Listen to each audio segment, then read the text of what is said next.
Okay बच्चों, तो आज हम लोग स्टार्ट कर रहे हैं chapter 2 macro economics class 12 CBSE board. तो आज का वीडियो रहने वाला है पार्ट 6, क्योंकि गाइस पार्ट 1 से लेकर पार्ट 5 तक मैंने पूरा डिटेल में चैप्टर 2 को जो है डिस्कस कर रखा है। तो अगर आप पिछले वाले वीडियोस नहीं देखे हो तो पहले आप उसे कवर कर लेना, फिर उसके बाद पार्ट 6 वाले वीडियोस पे आना, ठीक है। तो आज गाइस लास्ट वीडियोस रहेगा चैप्टर 2 का, फिर उसके बाद हम लोग डिस्कस करेंगे MCQ, fill in the blanks, match the columns, statement based question and assertion reasoning question. Okay, तो गाइस चलिए बिना लेट किए हुए हम अपने लेक्चर को स्टार्ट करते हैं। तो आज का टॉपिक है कि सर्कुलर फ्लो ऑफ इनकम।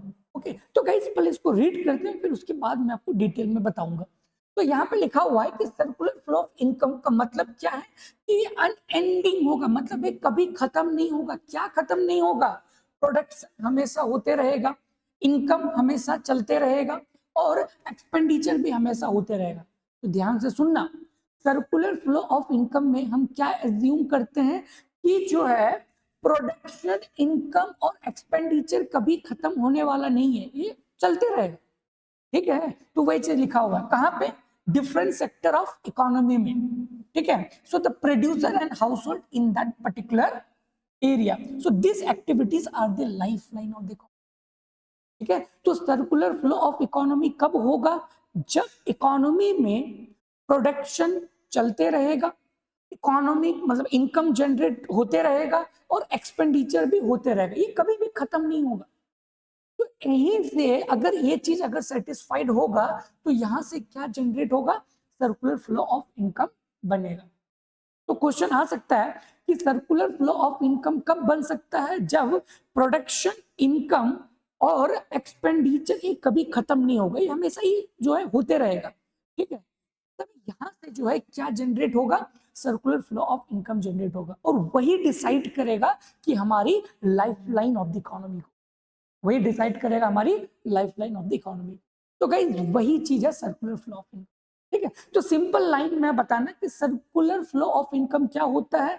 किसी भी इकोनॉमी में अगर प्रोडक्शन, इनकम, एक्सपेंडिचर अगर कभी खत्म ही ना हो, ठीक है, तो वहां से हमारा जनरेट होगा सर्कुलर फ्लो ऑफ इनकम और वही life line of the economy होता है। वही क्या होता है? Life line of the economy होता है, ठीक है। तो कहीं से मूव करते हैं नेक्स्ट पेज में। हाँ, अब हम डिटेल में देखेंगे कि ये जो तीन चीज है, पहला क्या है? प्रोडक्शन है, दूसरा इनकम है और तीसरा एक्सपेंडिचर जो है। तो प्रोडक्शन मतलब हो गया जो वैल्यू एडिशन, ठीक है। मतलब आप कोई चीज बना रहे हो, 100 रुपया में आपने बनाया, तो आप उसको बेचोगे एटलीस्ट 150, मतलब 100 से ज्यादा, मतलब आप कुछ ना कुछ वैल्यू ऐड कर रहे हो। तो यहाँ पे आपने कितना का वैल्यू ऐड किया? 50 रुपीज का ऐड किया। देन हम कहेंगे कि हाँ आपने जो है प्रोड्यूस किया 100 रुपया वाला कुछ भी, ठीक है।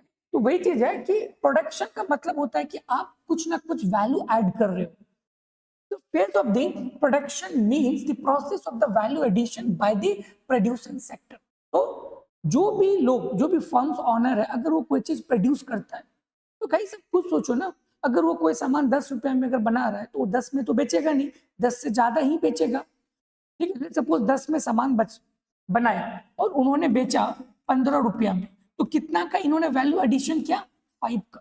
तो याद रखना, प्रोडक्शन का मतलब हो गया कि अगर कोई भी प्रोड्यूसिंग यूनिट वैल्यू ऐड करता है तभी हम कहेंगे कि भाई प्रोडक्शन हो रहा है अकॉर्डिंग टू मैक्रो इकोनॉमिक्स, ठीक है। Producing sector purchase factor of production, जैसे लैंड हो गया, लेबर हो गया, कैपिटल हो गया, एंटरप्रेन्योरशिप हो गया, from the household who are the owner of the factor of production. तो गाइज मैंने कल डिस्कस किया था कि जो ओनर होता है फैक्टर ऑफ प्रोडक्शन का, जैसे लैंड हो गया, लेबर हो गया, कैपिटल हो गया, एंटरप्रेन्योर हो गया, तो इसका ओनर कौन है? हाउस होल्ड है। तो अगर अगर फर्म्स को अगर चाहिए तो इसे परमिशन लेके तब वो यूज कर सकता है। तो अगर वो लैंड लेगा तो उसे रेंट देना होगा, ठीक है। अगर लेबर लेगा हाउस होल्ड से तो उसे वेच देना होगा। अगर कैपिटल लेगा हाउस होल्ड से तो भाई उसे क्या देना होगा? इंटरेस्ट देना होगा। अगर एंटरप्रेन्योर लेगा तो फिर उसे क्या देना होगा? प्रॉफिट देना होगा, ठीक है। तो सिंपल सी भाषा में आप ये याद रखना कि प्रोडक्शन का मतलब हो गया कि कोई भी प्रोड्यूसिंग यूनिट अगर वैल्यू एडिशंस करता है वैल्यू एडिशन कैसे होगा? फैक्टर ऑफ प्रोडक्शन को यूज करके। कहां से यूज करेगा? हाउस होल्ड से। अगर लैंड लेता है तो उसे रेंट देना होगा, लेबर यूज कर रहा है तो उसे वेज देना होगा, कैपिटल यूज कर रहा है तो उसे इंटरेस्ट देना होगा। ओके, तो ये फेज जो है हमारा क्या है? प्रोडक्शन फेज है। ठीक है, फिर उसके बाद आता है सेकेंड फेज, जिसको हम लोग बोलते हैं इनकम जनरेट। तो हाउस होल्ड सेक्टर जो है gives factor service to the producer sector, in return household sector get a factor payment. Guys, मैंने कल ये सब चीजों को ऑलरेडी डिस्कस कर रखा है।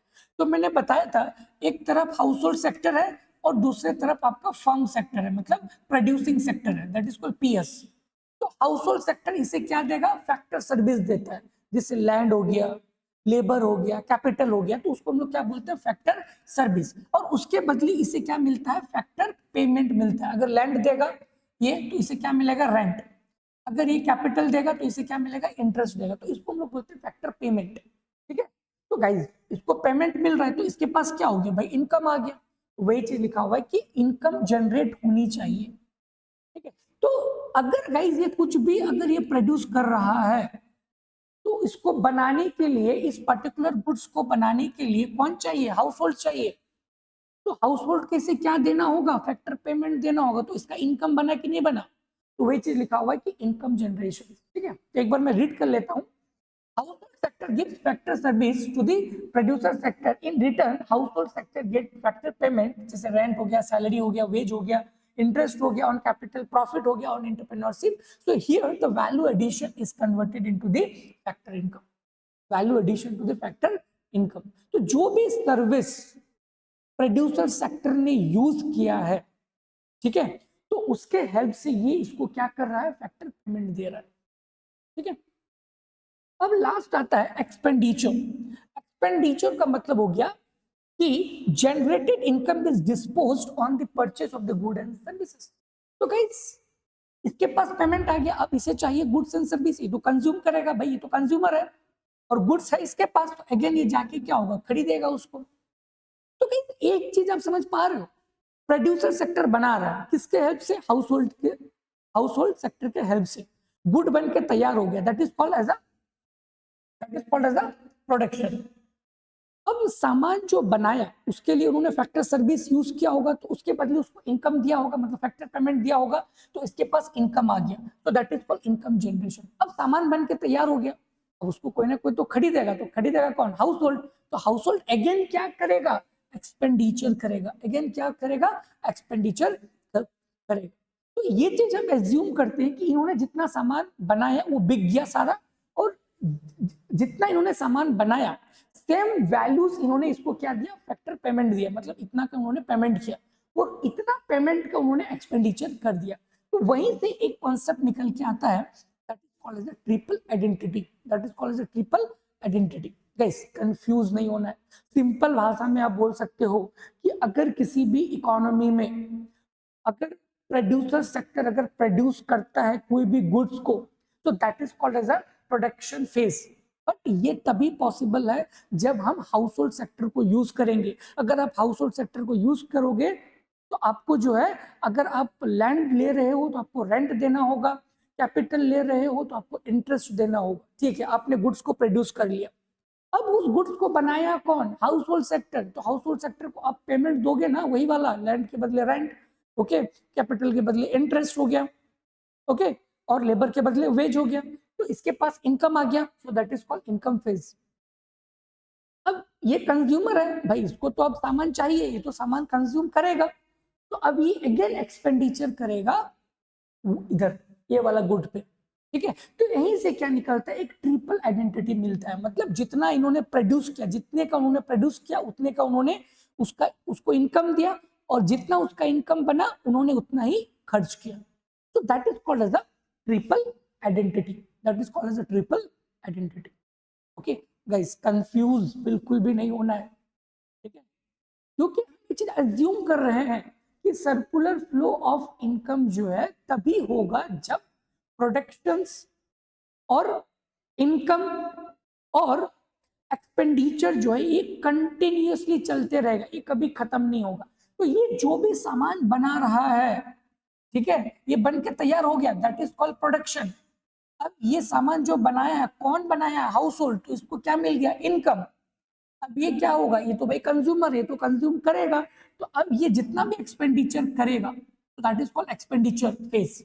सो so production phase equal to income phase and equal to expenditure phase. So this is called as a triple identity. This is called as a triple identity.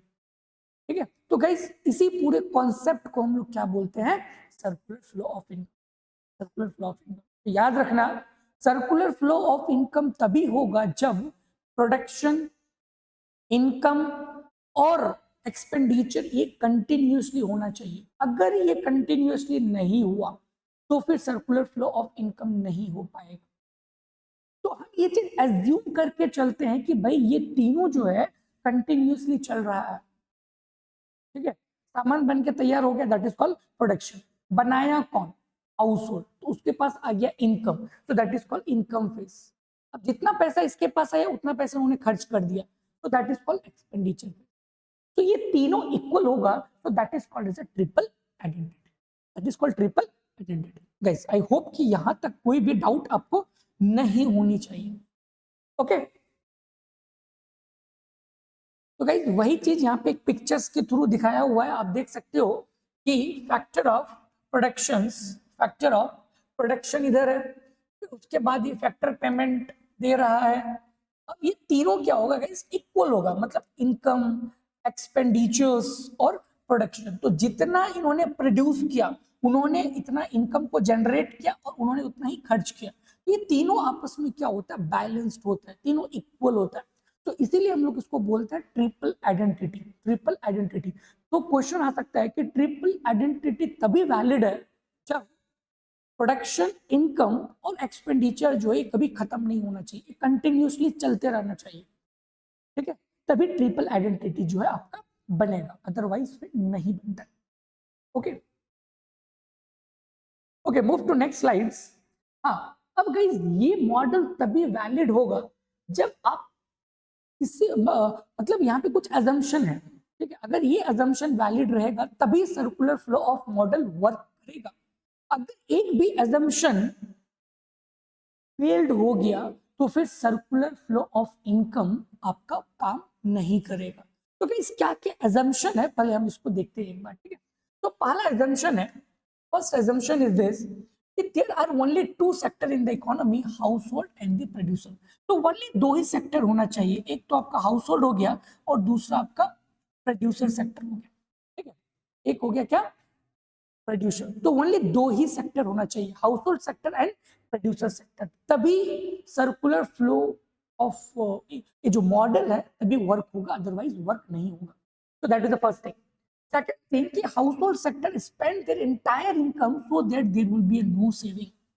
तो ये जो गया काम करने के लिए यहाँ पे ये काम कर रहा है, तो इसको जितना इनकम मिला, ये घर लेके आया उस इनकम को, और जितना इनकम इसको मिला सारा का सारा ये खर्च कर देगा। इसके पास कोई भी सेविंग नहीं होनी चाहिए। अगर सेविंग रहा तो फिर ये circular flow of model work नहीं करेगा। Okay, so that is the second assumption कि भाई इसके पास कोई भी सेविंग नहीं होना चाहिए, जितना कमाया सारा खर्च कर दो।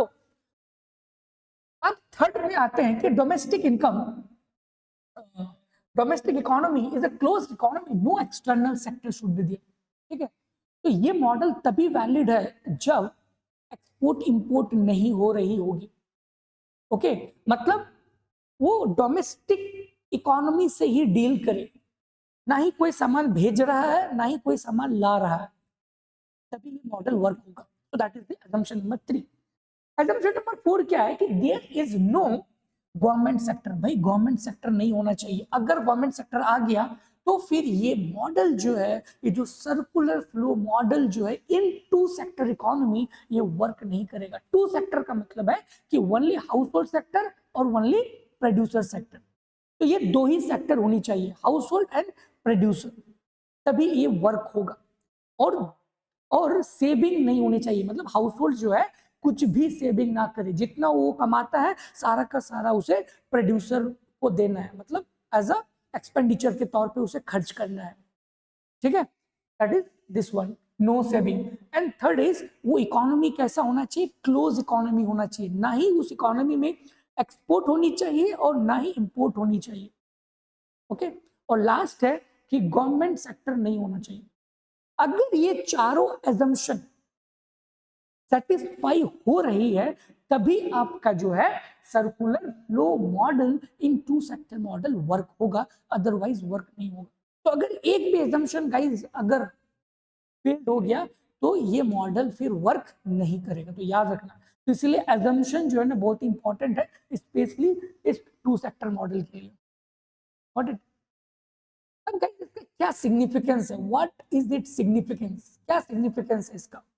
तो पहला सिग्निफिकेंस है कि सर्कुलर फ्लो ऑफ इनकम से, मतलब ये जो टू सेक्टर मॉडल है इसके हेल्प से हम क्या निकाल सकते हैं, नेशनल इनकम निकाल सकते हैं। नेशनल इनकम का मतलब हो गया कि हम जीडीपी कैलकुलेट कर सकते हैं कि लोगों के पास कितना इनकम है, मतलब पूरे कंट्री का इनकम कितना है, ठीक है। तो नेशनल इनकम को हम जनरेट कर सकते हैं with the help of this model. It facilitate the estimation of national income. National income basically जो भी कमाया हुआ इनकम है, फैक्टर इनकम का मतलब होता है जो कमाया हुआ इनकम है। जैसे अगर आप लैंड दिए हो तो आपको रेंट मिलेगा, ठीक है। अगर आप लेबर दिए हो तो आपको वेज मिलेगा, ठीक है। सिमिलरली अगर आप कैपिटल दिए हो तो आपको क्या मिलेगा, इंटरेस्ट। अगर आप एंटरप्रेन्योर दिए हो तो आपको क्या मिलेगा, प्रॉफिट मिलेगा। तो वही चीज है, क्योंकि नेशनल इनकम क्या होता है, is the summation of all this factor income, ठीक है। तो आप इजिली जो है नेशनल इनकम को कैलकुलेट कर सकते हो with this model, with this model. तो ये इसकी इंपॉर्टेंस बताती है। सेकंड इंपॉर्टेंस क्या है कि नॉलेज ऑफ इंटरसेक्टोरल इंडिपेंडेंस। मैंने बताया था पिछले वाले लेक्चर्स पे, अगर आपको याद हो तो, कि हर एक सेक्टर अपने आप से क्या इंटरडिपेंडेंट है। हाउस होल्ड सेक्टर डिपेंड है प्रोड्यूसर सेक्टर पे, गवर्नमेंट सेक्टर डिपेंडेंट है आपका हाउस होल्ड सेक्टर पे as well as producer sector पे। सिमिलरली प्रोड्यूसर सेक्टर डिपेंड है आपका एक्सटर्नल सेक्टर पे, ठीक है। तो हर एक सेक्टर के अपने आप से डिपेंड जो है इंटरडिपेंडेंसी है। तो यहाँ से हमें जो है मालूम चलता है, यहाँ से हमें नॉलेज मिलती है कि भाई पूरे इकोनॉमी में जितने भी सेक्टर है वो अपने आप से क्या है, इंटरडिपेंडेंस है। तो वही चीज यहाँ पे लिखा हुआ है, ठीक है। It helps us to understand how different sector of the economy are dependent on each other. और हमें ये भी बताती है कि कौन सा सेक्टर किस तरह से डिपेंडेंट है और कितना डिपेंडेंट है। तो ये भी हमें इस मॉडल के हेल्प से मिलता है। तो इसीलिए इसकी कई सी इंपॉर्टेंस बताती है। सिग्निफिकेंस का मतलब होता है importance of this model. What it, okay. तो उसी चीजों को गाइज यहाँ पे पिक्चर्स के थ्रू में दिखाया हूँ, आप देख सकते हो कि ये मॉडल जो है तभी वैलिड होगा जब कोई भी सेविंग नहीं होनी चाहिए। हाउस होल्ड ने जितना कमाया इनकम उतना का सारा उन्होंने कंज्यूम कर दिया। तो that is called Y equal to C, that is called Y equal to C, ठीक है। तो जितना कमाया उतना खर्च कर दिया। It should be a balanced, कोई भी सेविंग नहीं होना चाहिए, तभी ये मॉडल वर्क होगा, अदरवाइज वर्क नहीं, ठीक है। तो इसका फर्स्ट सिग्निफिकेंस क्या हो गया कि हम यहाँ से क्या निकाल सकते हैं, नेशनल इनकम को निकाल सकते हैं। और दूसरा हमें ये मालूम कर सकते हैं कि कौन सा सेक्टर कितना इंटरडिपेंडेंट है एक दूसरे से। तो ये इसकी जो है सिग्निफिकेंस। डन। तो गाइज ये पूरा चैप्टर हम लोगों ने कंप्लीट कर लिया, चैप्टर 2 मैक्रो इकोनॉमिक्स क्लास 12। फिर इसके बाद हम डिस्कस करेंगे इसी के मतलब chapter 2 based MCQs, fill in the blanks, statement based question and assertion reasoning question, ठीक है। तो गाइज एक रिक्वेस्ट है कि अगर आपको वीडियोस पसंद आ रही है तो प्लीज चैनल को सब्सक्राइब कीजिए। और गाइज इसका जो पीडीएफ का लिंक है मैं डिस्क्रिप्शन बॉक्स पर डाल दूंगा, आप वहां से जो है टेलीग्राम ज्वाइन करके इस पीडीएफ को डाउनलोड कर सकते हो, ठीक है। ओके गाइज, फिर मिलते हैं नेक्स्ट वीडियोस पे, बट चैनल को जरूर सब्सक्राइब करना, ठीक है, भूलना मत। Okay bye.